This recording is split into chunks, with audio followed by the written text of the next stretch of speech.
Hey yo, berjumpa dengan saya. Sesuatu yang biasa akan tetap menjadi sesuatu yang luar biasa kalau bukan di channel YouTube saya.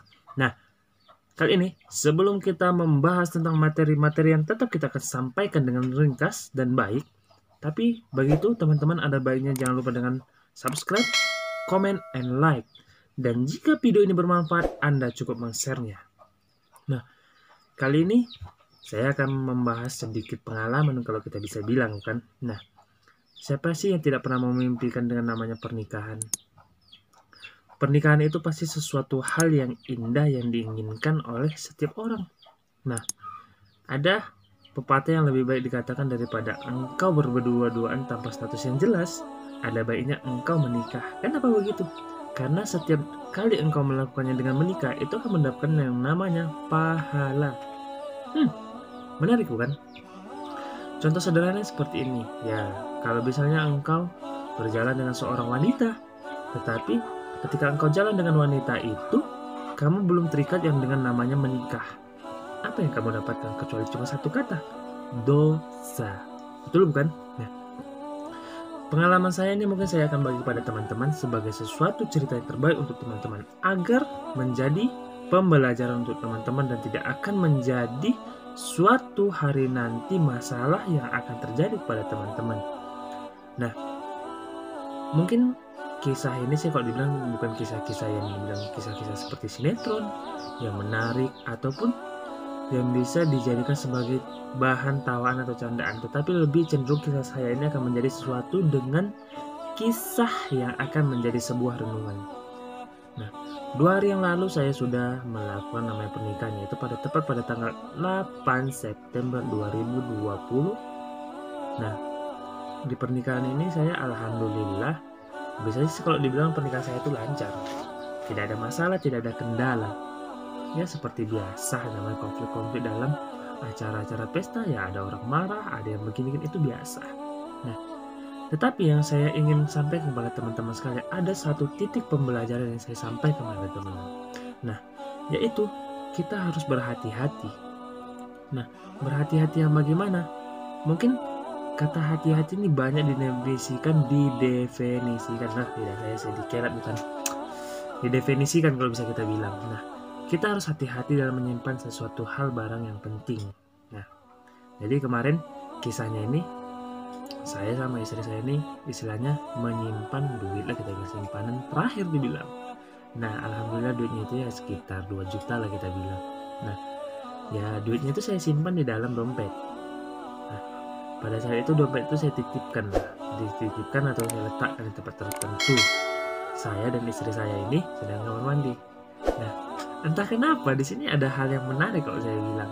Entah kenapa firasat lah kalau kita bilang, hati saya dan istri saya ini mengatakan, coba tolong buka dompet kamu itu. Tapi saya menolak sama istri, bentar lagi. Tetapi makin lama kayaknya firasat itu semakin kuat. Ya terakhir istri saya lah yang membukanya dompet itu. Nah, alangkah terkejutnya, ini lucu kok dibilang ini. Terkejutnya begini, duit kan 2 juta tadi dalam itu, tiba-tiba tinggal 1 juta. Ya berarti kalau kita bilang saya tadi punya simpanan 2 juta, tetapi yang hilang 1 juta. Yang anehnya kalau memang misalnya orang ini mencuri, pasti dia mengambil, kenapa nggak mengambil 2 juta itu aja, kenapa harus 1 juta aja gitu, tanda tanya. Nah, situ posisi saya agak-agak terkejut, bingung juga gitu kan. Istri saya pun agak-agak sedih, dibilangnya kayak mana namanya uang pegangan terakhir setelah pasca menikah gitu, cuma 2 juta dibilang. Nah, tetapi saya mencoba untuk menenangkan istri saya dengan berkata, apa adik yakin di situ menaruh dan nanti bukan lupa? Ya sebagai seorang lelaki atau sebagai seorang suami pasti menenangkan seorang istri, itu tugasnya seorang suami. Nah, jadi istri saya bingung, kesana kesini pikirannya nggak jelas. Terakhir saya berpikir seperti ini, kenapa ini terjadi, bisa bilang gitu kan. Nah, tapi ada sesuatu hal yang menarik yang saya bisa dapat dari petik kisah ini. Yang pertama itu, apapun yang terjadi itu ingatlah, semua itu skenario Allah. Kenapa saya bilang gitu? Contoh, Anda makan, yang menggerakkan tubuh Anda siapa? Allah. Anda berjalan kemanapun saja, yang menggerakkan siapa? Kaki Anda? Allah. Anda bernapas, Anda menghirup oksigen dan masuk paru-paru Anda, yang menggerakkan siapa? Allah. Nah, begitu juga ketika duit Anda itu hilang, orang yang mengambil itu menggerakkan siapa? Allah.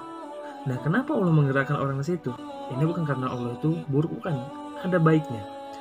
Allah menggerakkan orang yang untuk mengambil duit tersebut dengan tujuan. Nah, ini ada tujuan. Dengan tujuan Allah mengajarkan kita untuk mengajarkan namanya rasa sabar. Rasa sabar, ikhlas. Nah, satu lagi, rasa sabar, ikhlas dan berserah diri. Kenapa itu?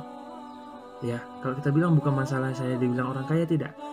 Seberapa jauh lah duit 1 juta itu yang diambil seseorang itu? Seberapa jauh? 1 juta yang diambil itu tidak akan mencukupi apa yang untuk kebutuhan dia. Ibaratnya kalau kita bilang bahasa sekarang itu, uang setan dimakan uang setan. Jadi saya lucu saya bilang, bukannya saya sedih gitu, enggak, lucu istilahnya. Kembali lagi saya bilang tadi, Allah itu menggerakkan si pencuri untuk mengambil duit saya.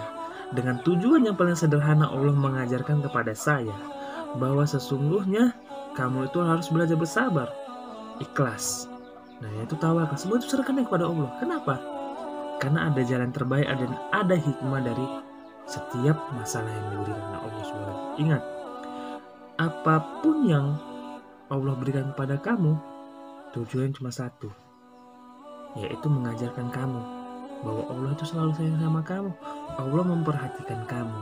Dengan engkau diberi masalah kepada Allah, Allah mengingatkan kamu bahwasanya Allah itu sayang kamu. Oke, terima kasih. Jangan lupa like, subscribe, and comment. And bye.